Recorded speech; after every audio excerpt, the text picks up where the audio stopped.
We live. Yeah. Yeah. Let's go.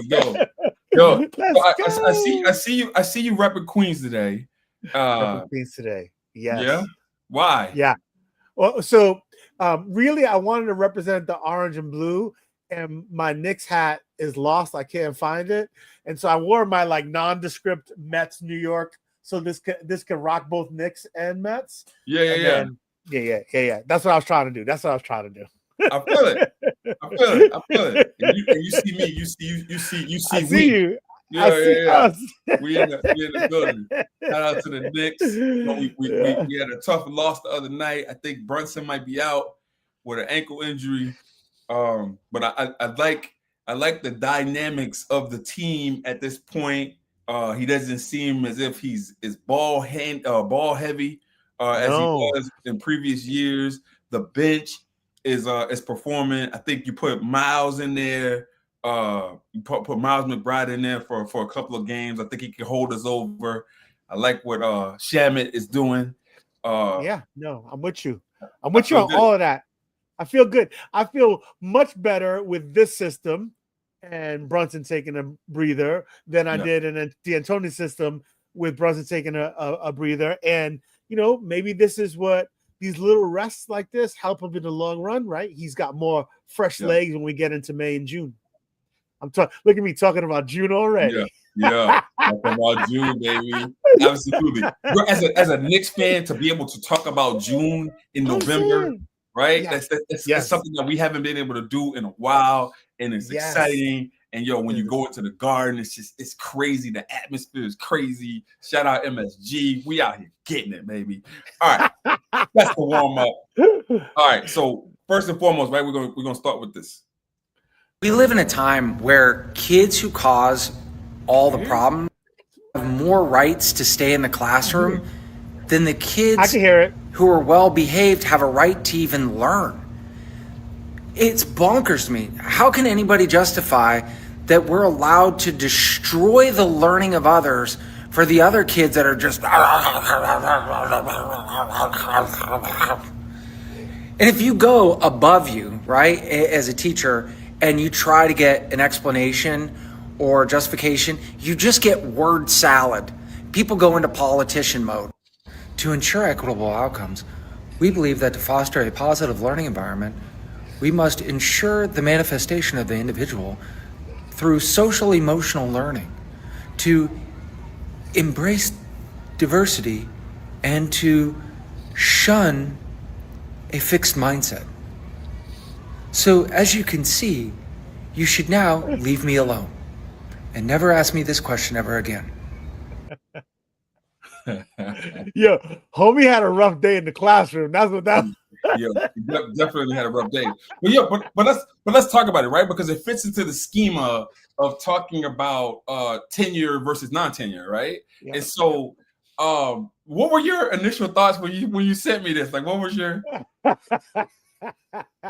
I said that you have to be like, is this the school district? As a school leader, do you go into your political speak when a staff person will come to you with something like this? So that was my initial thought.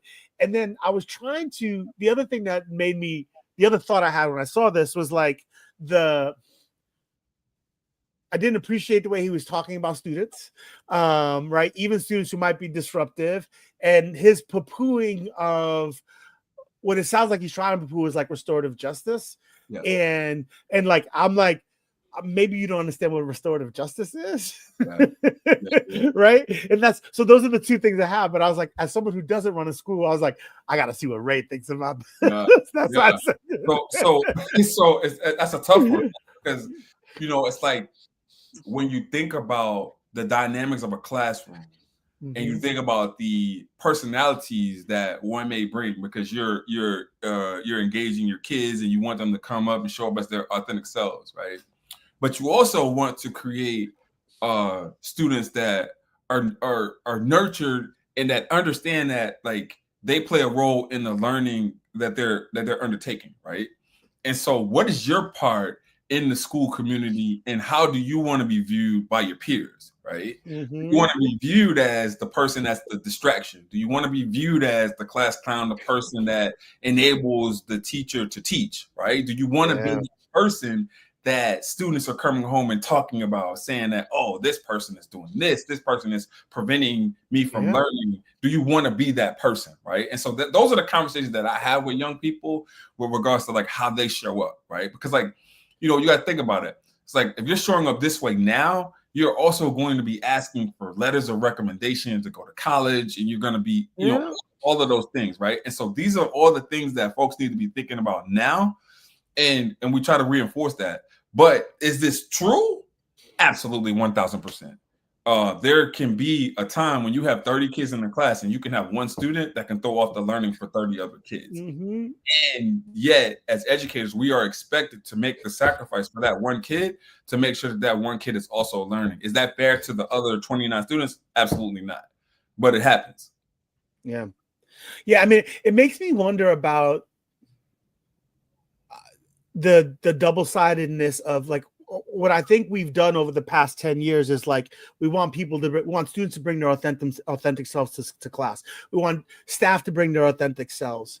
But like your point is like there's a double side to that, right? It's like we want you to bring your authentic self, but we also want you to be thinking about how that authentic self needs to manifest in this environment. Like there's a flavor of that, right? And to your point, there's implications to how you want to be seen, right? And so like how do we sort of keep the spirit of, we want you to be able to ask inquisitive questions and to push back. We want you to be like, but we don't want you to be disruptive. We don't want you to be the cause of it. Just like, how do we find that right balance? Because I think we use be your authentic self as a you know, a heuristic, as a quick way of saying it, but it's a lot more nuanced than that. And so like, do we need to do the work with our students, with our teams, to provide more of a guideline rather than be your authentic self, but to be like, here's how showing up authentically in the classroom should look like, and here's what it should not look like, right? Absolutely. Those types of things. But it's your job as the educator in that classroom to model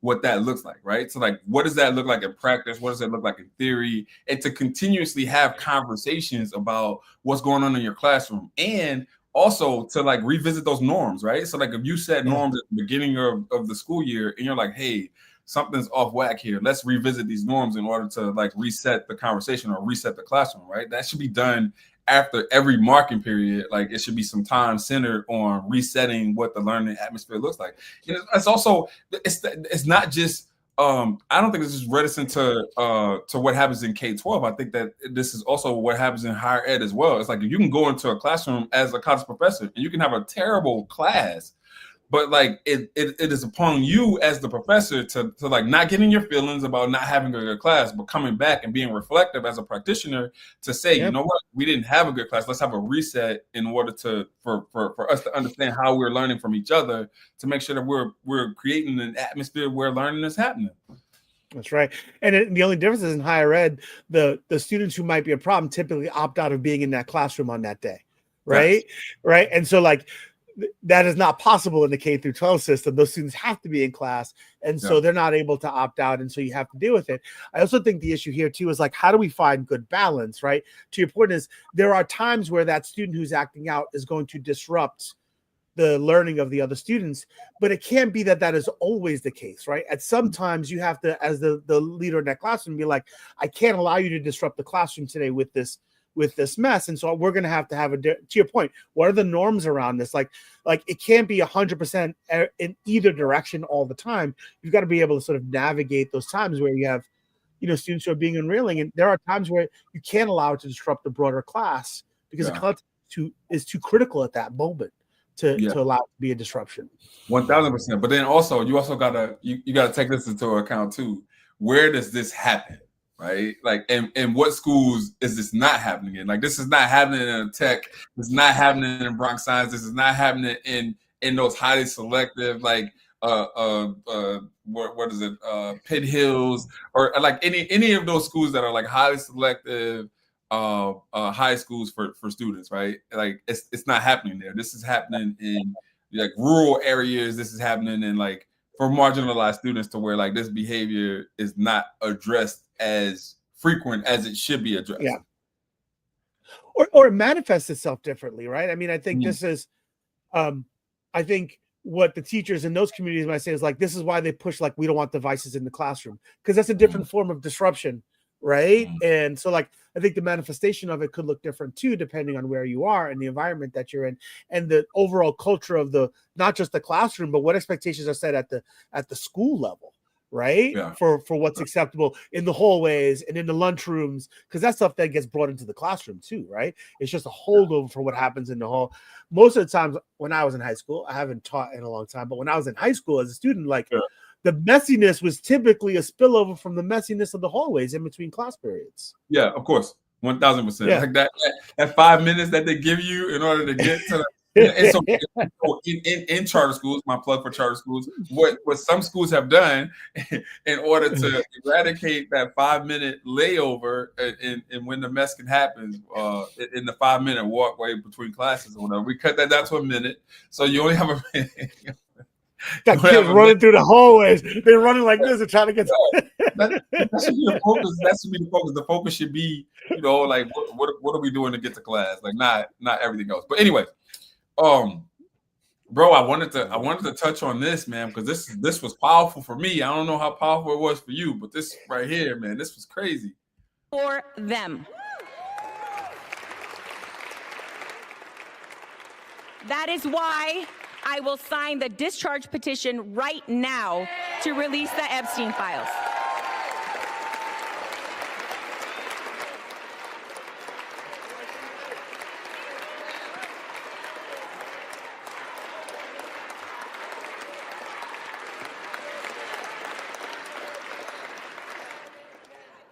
Justice cannot wait another day. Adelante, mi gente. Muchas gracias. Thank you very much. I yield back. Pa'lante, siempre pa'lante. Let's go. Bro. Yo, listen. I am a fanboy of hers because she, like, for you to get in the house of the people and for you to be speaking language that most people that are in there don't understand without coming back, like you need to translate for people, bro. That's that is power. Let's go. I mean, I love everything about. I loved everything about it. I'm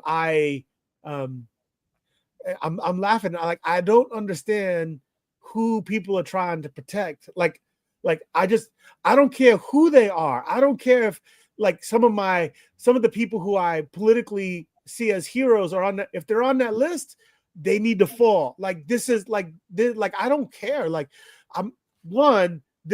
we've waited too long to get justice for these victims, and two, we shouldn't be trying to hide anyone from paying for the crimes that they commit. Like, no, let's go. You did something wrong, your day has to come. Period. End of sentence. And then the fact that she on the people's floor spoke in Spanish is pretty dope too. Yeah. That Bunny's like wait for the Super Bowl. Bro, I love this energy, bro. I love this energy, and I'm hoping that it allows for like that work that needs to be done, that diasporic work that needs to be done for us to come back as a collective, Black and Latino, even more powerful. So I'm hoping that this is a segue for that. In regards to these files, bro, I feel like everybody should be getting the Prince Andrew, King Charles treatment, right? Like, yo, I'm kicking your ass out. Like, there's nothing. You are no longer affiliated with this family. Like, you are no longer affiliated. Like, those are all the things that people need to be feeling. But see, here's the difference between people need to be in jail. Period. Yeah, end of sentence. Yeah, but this is the difference between like a MAGA Trump supporter and just like a left-leaning liberal, right? Is that on the liberal side, I would venture to say that most people would be like, I don't care if it's a Republican or a Democrat, whoever violated the chastity of children, they need to be locked up and they need to be in prison. That's what I would say would be the liberal argument. Whereas a person that's a MAGA Republican, when you're out trying to justify things by saying that, oh, well, if she's 15, then she's old enough for this. And like, what? What are you even saying right now? I didn't send that clip to you because I didn't believe it. right? Yeah. Like I saw it and I was like, this has got to be a Megyn Kelly. deep fake. Megyn Yeah, Kelly. the Megyn Kelly Oh, clip. no, that was Yeah. real. That was real. I know it was real, but when I first saw it, I was like, yo, this has got to be a deep fake. Like, because first of all, she has a 14-year-old daughter. Like, what is happening right now? It's a distinction without a difference. What are we talking about right now? Like, it's wild to me. It's wild to me that anyone would like that would come out of your mouth. Yeah. I don't care. Yo, even if my child was 18, Yeah. right? Yeah. You traffic my child? Yeah. You ain't need a lawyer. It's You're gonna need a priest, right? Yeah. You know what I mean? Like, it's still my child, right? And so, like, right. Yeah. So, like, anybody that's coming up in any names that are coming up in these, yo, you need to be prosecuted. I don't give a shit who you are, right? I don't care if the Supreme Court has granted you immunity or like whatever. Like, I think that you need to be prosecuted. And that should not be a controversial statement. No, not at all. But it is. It is. I might have to watch myself next Friday when we should be able to agree on the simple fact that anyone who harmed children, harmed women, should go to jail. Period. End of sentence. Children, wives, and children are off limits, man, in politics and sports and all that, right? But are they though? Like, I don't know. I don't know. It's crazy to me, and you know, I am not the father. I have two sons, right? And children. Period. You trafficking children, like this is not a game we ought to be playing. Yeah, not at all. And then, you know, for people like, oh, well, you know, it's the difference between a 10-year-old and a 50, like, no, like both of them just the law. Like, what are you talking about? No. Standing up here sound like R. Kelly and Monica. Like, stop it. Like, yeah, I didn't think R. Kelly would ever make the show. But... I'm just saying, there's no difference. Stop it. Here we are. It's a new low. All right. So you got the Queen's hat on, but you're originally from the BX. No. I grew up on the island. You grew up on Long Island. I grew up in Brentwood, baby. Brentwood. So you're originally from Brentwood, the Big B. The Big Brent. I'm originally from Brentwood. But you spent summers in the Bronx. I spent a lot of time in the Bronx. I have family. A lot of time in Puerto Rico and a lot of time in the Bronx. I have family in both places. Yes. Okay, cool. All right, bet. So, don't know if you know, but the Wave, Max B, has just been released from prison. Right? And so, this is crazy because you got all. I did not know this. Yeah. So for those of you that don't know, Max B is a rapper from I guess you would say the Dipset Diplomats fame.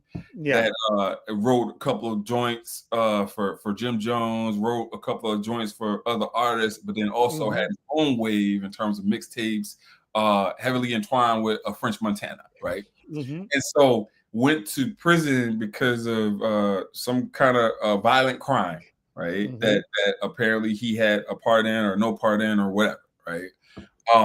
Allegedly, yes, let's say allegedly, but has recently been released from incarceration and is free. Was just at a Jets game and just like being shown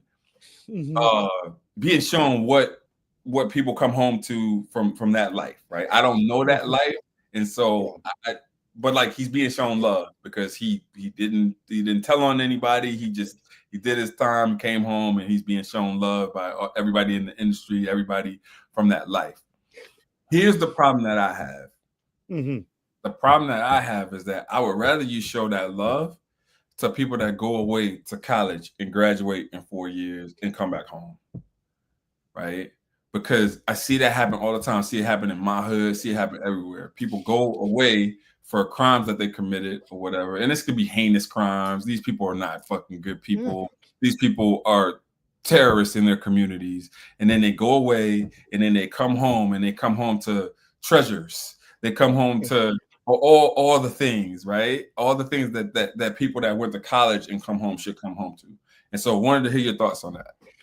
Well, I mean, I don't know. Like, I don't know that it's either or. Why can't we celebrate both? I agree with you. We need to be celebrating.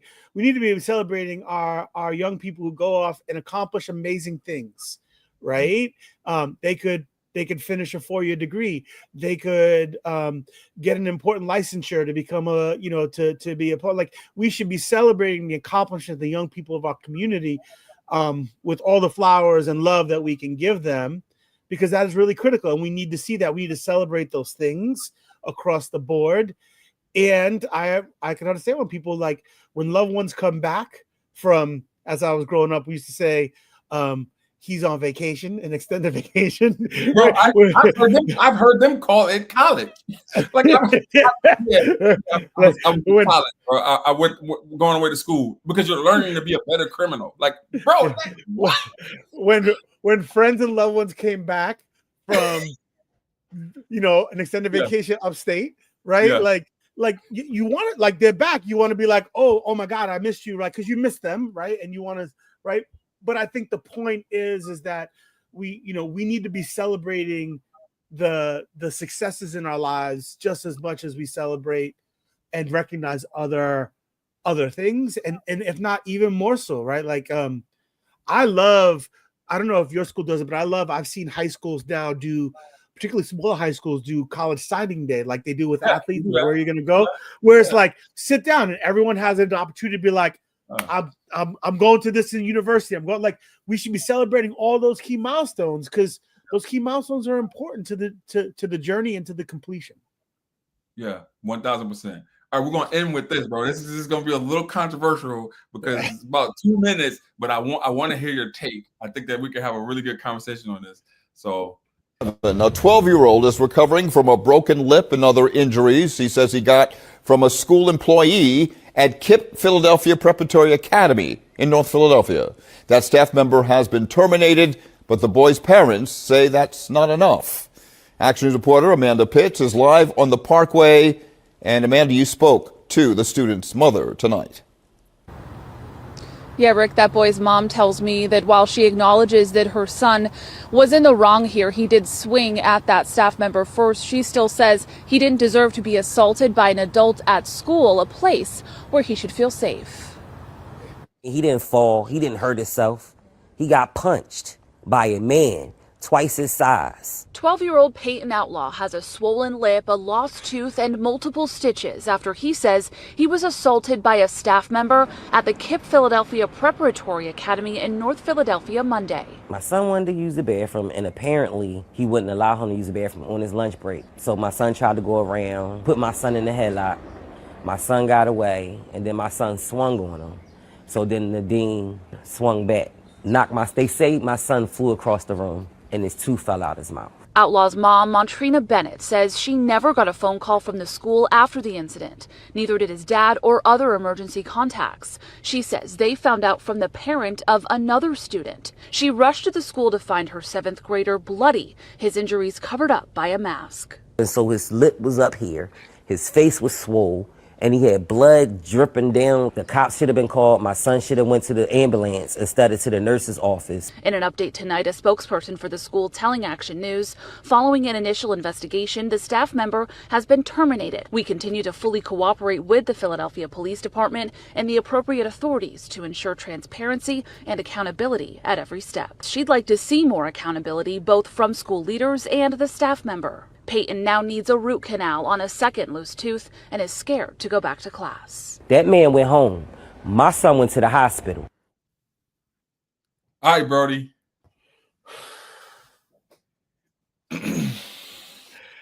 I have so many different opinions in this based on whatever identity I'm holding at that moment. Yes.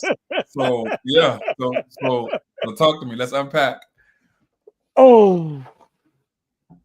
My initial reaction was as a father, right? And of a 12-year-old, right? And my initial reaction was, let some adult man put their hands on my child. You got to see me. Yeah. Listen, there's no ifs, ands, and buts about it. You put your hand on my kid, you got to see me. We gonna have a conversation.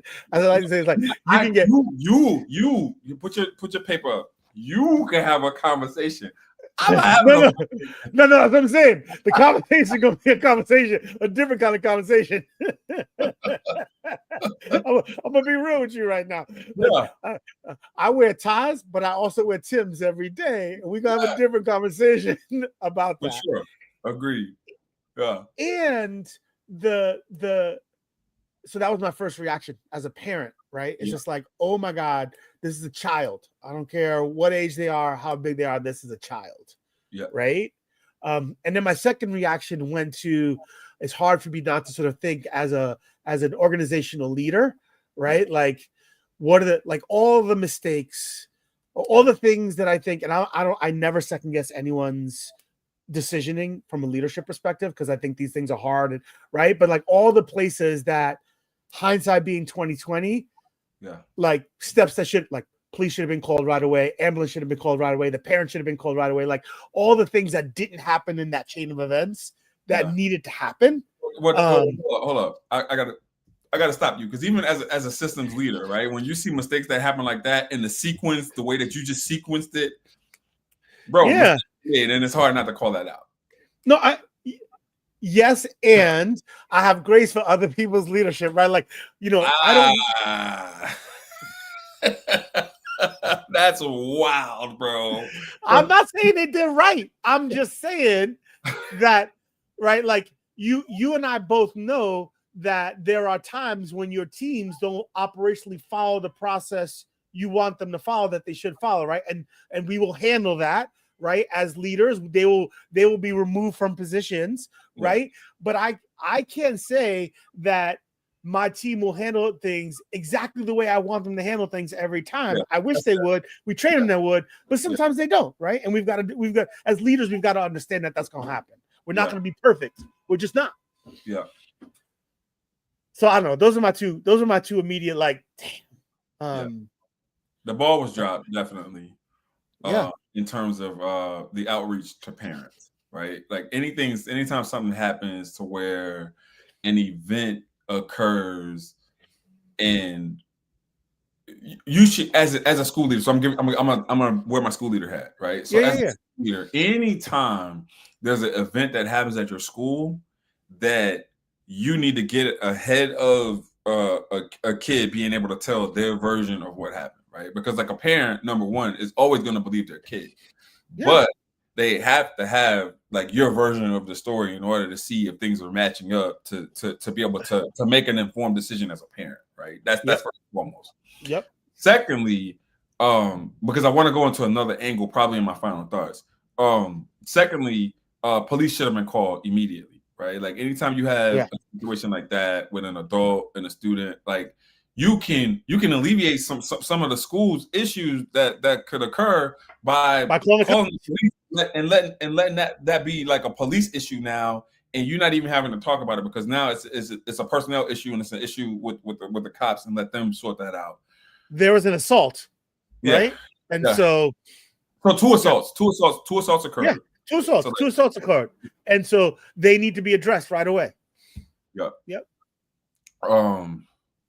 And then, to have to find that out from another parent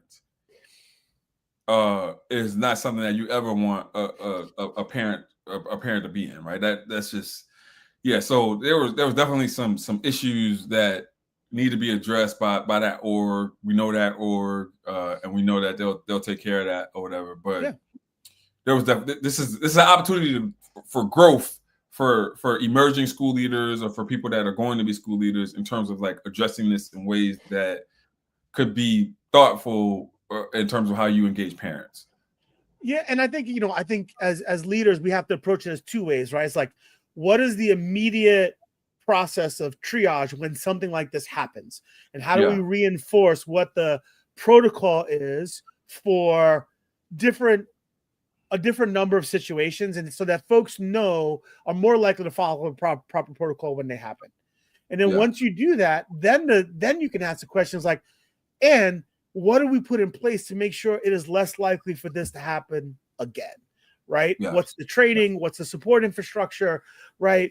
Do we have videos in places, video cameras in place? Like you've got to start thinking about the body cam. body cams. Right? You got to think about like it's going to happen again, and so how do I make sure that we follow better protocol, and how do I decrease the likelihood of it happening? And I don't think we can ever stop this kind of thing from happening, but how do we decrease the likelihood that this type of thing happens? Agreed. All right, final thoughts.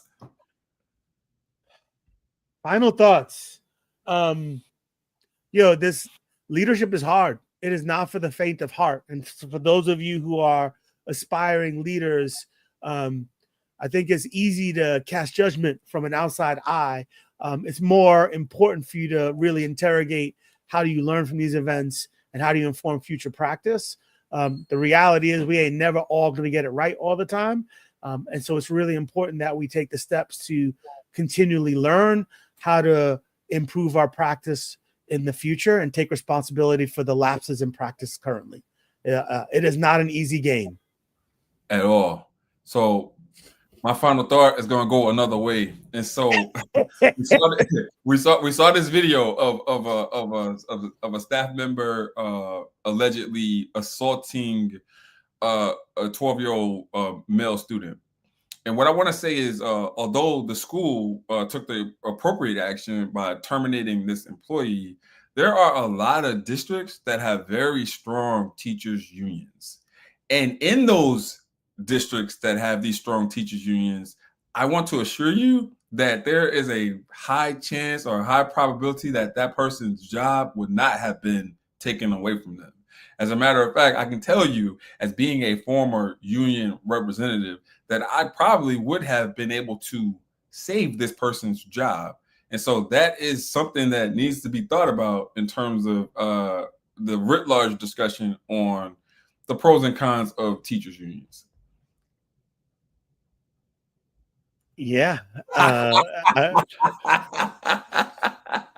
Because there are pros and cons. There are pros and cons. And there are pros and cons. I'm gonna stay right there because I don't have my you don't have your disclaimer. I don't have my disclaimer. So we won't see y'all next week. I'll be somewhere else, and then the week after that is Thanksgiving, Black Friday. So we'll see y'all in a couple weeks. See you in December. Yeah, December for our end of year holiday special. There it is. All right, peace out. Peace.